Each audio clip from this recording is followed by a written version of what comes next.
Welcome back for my takes on some hot August reads that I had.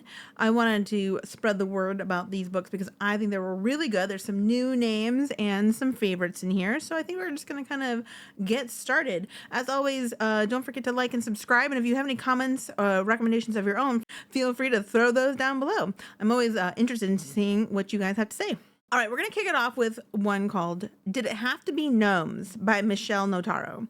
Now, the title I would say is a little misleading, even though it's not misleading at all. So it sounds like it could be like a frivolous kind of comedic one, and there are definitely comedic aspects to this. However, I have read Michele Notaro before, and I know that she is incredibly good at giving depth and emotional trauma, for lack of a better word, to her characters. And that's exactly kind of what we get here. So it kicks off with Miles, who is an exterminator, a fairy exterminator. So he takes care of like pests like gnomes and other magical beings who you don't want necessarily in your house.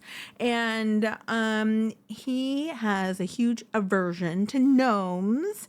However, gnomes are like the number one pest problem. So they're kind of like, I would say, like mice in your house. You know, if you see one, you have a million, right? He gets contacted by this very big house. I should say a person who now has inherited a very big house, and he sees that she has a huge gnome problem and he needs some help. So he asks Winter, who he knew in high school but didn't really know. Like it's kind of like one of those, you know, small town high schools where you kind of know everybody but you're not necessarily friends with them. So they like knew of each other, and now Winter works at his competitor for another extermination business. But because he knows Winter, he asks him if he is willing to be hired on for this one-time job because he just needs another body to help him with the project. And Winter, who has always had a crush on Miles, so cute, agrees because he wants to spend more time with him and get to know him now that they're adults. Like there's been a lot of time that's passed since they've even like really interacted. They kind of live in the same neighborhood, but that's about the extent of it.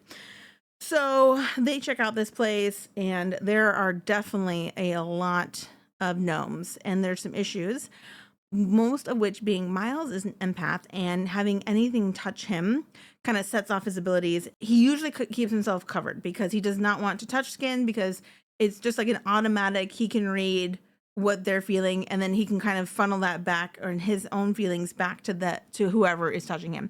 And the gnomes find this and exploit it. And lucky for Miles, unbeknownst to him, Winter is a null. So he cannot be affected by Miles's empathic abilities.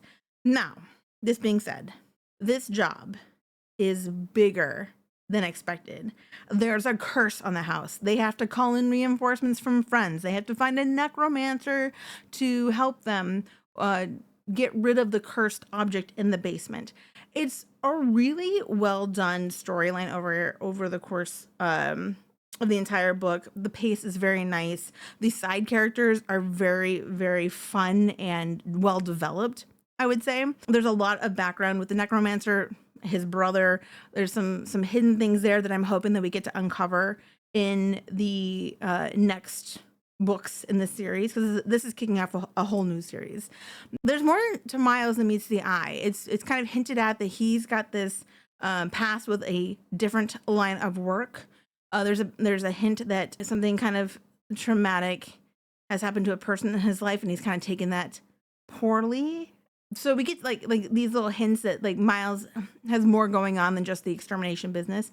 On top of that, Winter has this past where he did end up in jail for a while because he broke in and stole some stuff with an ex-boyfriend way back in college. He's reaping some consequences from that time. He's mostly, I would say, moved past it, but I mean, it's a big black hole in a chapter of his life. So there's like a little bit of that kind of backstory to him. Both him and Miles have some issues with their family. Then we got the necromancer Chaos and his brother, who obviously have something going on with them. It's overall, I would say, a fairly light read. We do get a conclusion of most of the story plots. There is a little bit of a bomb drop right at the end. I'd also say that this is a very slow burn. Almost nothing spicy happens between the two main characters. They're just slowly building up this relationship. They're building up this relationship with trust. And I actually really like this approach. I think Michele Notaro does slow burn very well. I've talked about her Magi series a lot. That is similar in the fact that like these guys are in it for the long haul. So it's not like a short payoff by any means. I think if you're looking for something that has depth to it, but then is also kind of witty and fun, you'll like this, especially if you kind of like that urban paranormal aspect. It's very contemporary, but there is magic and there are magical beings, magical creatures in this world. So I like that mix. I think it's done very well. This is a new to me author. He Should Be Mine by Jessica Jackman is a very dark story. It's mafia related. It is dual POV, but we really only see one person's POV for a long time. That would be Dario. Dario is second in command to a boss mafia. He is, at the start of this story, in charge of kind of babysitting, as you will, Molly, who is the head mafioso side piece, I guess you'd say, his entertainment, if you will. We do get some past flashbacks of how like Dario met Molly, how he kind of introduced Molly to, which actually turns out to be his half brother, the mafia leader. And then we get to see them as Molly like has a little bit of disregard for his own self, puts himself into some dangerous positions, and then Dario kind of has to pick up the pieces, clean up the messes. These two have a really interesting dynamic. There's this connection and this chemistry between them that isn't acted on for a very long time. And then one incident, and it snaps something in Dario, and he's like, no, I'm going to take what I want, and we're going to make this situation better for all involved. So I really like these characters. I really thought the darkness in the story was well done.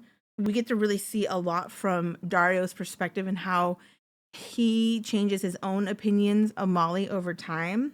I will say Molly's past is not very pretty, and it's not really glossed over by any means, but I would say it also kind of doesn't dive into the darkest parts, which is kind of nice. So it like borders on this really dark gray area without being too overwhelming by any means. So if you do like mafia, dark, violent, because there is some violence in this, I would say double check the trigger warnings, make sure you take care of yourself first, and then give this one a try, see what you think. I'm looking forward to seeing more from this author. Like I said, this is the first by Jessica Jackman that I've read. I don't know if there's more in this series particular, if this is kind of like a one-off. It kind of felt like a standalone, but it is an interesting world as Dario kind of like stands up for himself and starts to see his self-worth in a way that he didn't really before. He was kind of content to be second man, and then all of a sudden he's not. We kind of flip-flop here. So we go from dark back to something that's lighter and more of like a palate cleanser in a way. We've got The Office Bet by Eden Finley. So this is hilarious, comedic, very witty, fast dialogue. We've got Fox and Archer who work in the same building. They are sports agents. So it's kind of like an office rival romance. I will say the rivalry is more on one side than the other, but these guys are known for their antics in the office, trying to one-up each other. And then all of a sudden, to clinch a particular client, they kind of have to team up. And as they do, they get to see below the surface. So they get to change some of their opinions that they might have had. They get to see like kind of like something behind the mask a little bit. And it's definitely like a dash of chaos in a world of fun. If you've read any other of Eden Finley's books, especially any for other sports stories, you will see a lot of familiar faces. This is a spin-off series, so the cameos are all over the place, but you don't have to know any of the previous works. You could definitely just start with this one. I would say it's even second in the series, but you could pretty much start here and not even worry about the first in the series if you wanted to. There might be a slight spoiler for another coworker of theirs, but overall I think it's pretty much a standalone within the series. Fox is definitely the uptight one. Definitely has these rules on how he wants to present himself, how he wants to get ahead in the business. And I like that Archer forces him to kind of loosen up a bit and to like enjoy life in a way that he wasn't before. He was just kind of like, I won't say going through the motions, but a little bit like that. And now he's like, oh, I don't have to be quite so serious all the time. I can blur the lines to some extent and still, you know, have a good professional working relationship and still have my own private life. And I like that. I think they balance each other out quite nicely. Also going with characters who are very sharp-tongued and witty, we have Pretty Mess by Lily Morton. Lily Morton is a fantastic author. I adore her whole library of work. I highly recommend, if you like Pretty Mess, to check out any of her other stories. They're all contemporary. They all have some character who has this like sarcasm and wit that just kind of like cuts you to the bone. I absolutely adore like the way that she's able to write dialogue. It's perfect. So here we have Wes, who was left in a really terrible position financially due to his older brother's mismanagement of money / gambling addiction. So there is a little bit of that gambling addiction in there. And I will say this one also has a huge trigger warning for one of the chapters. So again, just take note of that. I believe you can skip that chapter if you need to. I think that's what it's noted, but it is there. So most of her stories have like, you know, the depth done by some kind of character event, but most of them I would say don't have too many trigger warnings. This one definitely does, so just note that. So as a way to pay not only for his own expenses but his schooling, he's going for like a master's, I believe, he gets into the escort business by one of his, we'll say, new friends from school. So he knows this guy from school.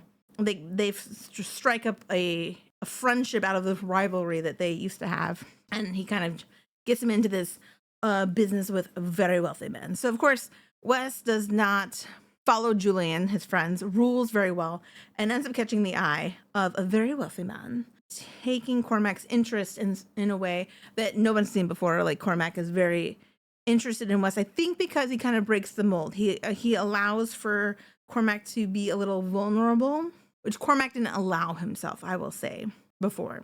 And through these meetings, Wes starts to slowly crack away and start to learn who Cormac is. This is a very hot read, I will say. The basis of this relationship is built on this understanding and contract that these two have. So it starts off on a very carnal level before they can peel back the onions and layers. Now, Wes is very much hard on his sleeve. You know what you're getting. He can't stop talking. Okay. So you kind of always know, plus it's POV from his point of view. You always know where his head is at. Cormac is very closed down, very cold faced. A lot of times, sometimes you have no idea where he's coming at. He kind of sometimes switches some things on a dime, and you're not quite sure exactly what Wes did or said that put him in such a state. But Wes is very good at reading his cues and knowing how to get Cormac, or Mac as he calls him, to relax. So it's just like it's a really, really amazing read. 100%, 12 out of 10 spice. Very good. Connection is amazing. Characters, top notch. I adored both Wes and Cormac. Once you pick this up, you won't want to put it down. Did I not say if Bryan writes a book that I have to talk about it? Bryan has entered into the Omegaverse with Overeager. Before, she was doing the paranormal, she had her vampires, she had her demons. So this is a completely different universe. Those are over there. We've got Overeager over here. Her first foray into Omegaverse, and chef's kiss. I adored it. Now, while Mpreg is an option in this world, I actually really like the fact that these are Omegaverse without any pregnancy. Okay, I don't know if that's a spoiler or not, but if you're looking for a baby, it ain't happening in this one, and I like it so much. It almost feels like a requirement in Omegaverse to have a pregnancy. Sometimes it feels like they just threw it in there because they had to. Not happening in this case. Beautiful. I like it. Now, this is a teacher-professor romance, so a little forbidden, a little taboo. They do kind of get around the rules a little bit. But we've got Eli and Noah. Eli's a professor at the school that Noah's at, and actually Noah is in one of his classes, but his TA does all the grading, so that's kind of how they get through the rules. It's a little messy, but needs must and all that. They actually meet before the school year starts, so they don't even know that they're necessarily at the same school. Eli has just been divorced. His husband is a loser, and he's finally made the decision to get rid of him, and the paperwork has been signed, so he treats himself to a little vacation. At the same time, Noah was supposed to be at the same, it's like a ski lodge or something like that, the same vacation spot with some friends. Of course, his friends had to back out for XYZ reasons. The two of them are like talking. I love how Noah's just like so like open. Noah's an alpha and Eli's the omega, so it's another like older omega, younger alpha. It's a very nice touch too. But Noah's got like this like very charming personality. He's just like really open and honest. Eli is kind of like, oh, you wanna talk to me? You're kind of hot and you're kind of young, but all right. I mean, I just got divorced. So I love they have like this like chemistry and they have a fun time. And then they, a couple weeks later school starts. They're like, oh man, what did we do? But what I like about Noah is he's like, I liked you. Like, I thought we had a good connection. I'd like to see if there's more to it than that. Eli's all like, he's got to wrestle with himself a little bit. He's like, but I'm older and I'm your professor and I shouldn't have nice things, kind of a deal. Once Eli decides in his mind, you know what, I do deserve nice things. I like how he stands up for himself. He stands up for their relationship. They start to have time to understand and figure out who the other person is. They start to build this relationship together. There is some more spicy scenes. I thought this was just a really well done kick off of a new, not only a new series, but a new genre for Grae Bryan. And I thought it was done very nicely. I loved it. Again, the characters are just really memorable. I will say I read the second in the series. Also very good. So if you're new to Omegaverse, I think you could kind of maybe start here. It might be a good dip your toe into the water and see if it's kind of your cup of tea. The characters are very well done. There's a nice emotional depth here, as well as some heated moments. So that's my wrap up for August. Give me your feedback down in the comments. Let me know if you've enjoyed any of the authors I talk about all the time. Let me know if you've met anyone new. Let me know what you're reading. And if you want me to give it a try and see if it's something that I'll recommend later on. Don't forget to like and subscribe as well. And I will be back with some more recommendations. All right, everyone, take care of yourselves and have a good one. Thank you. Goodbye.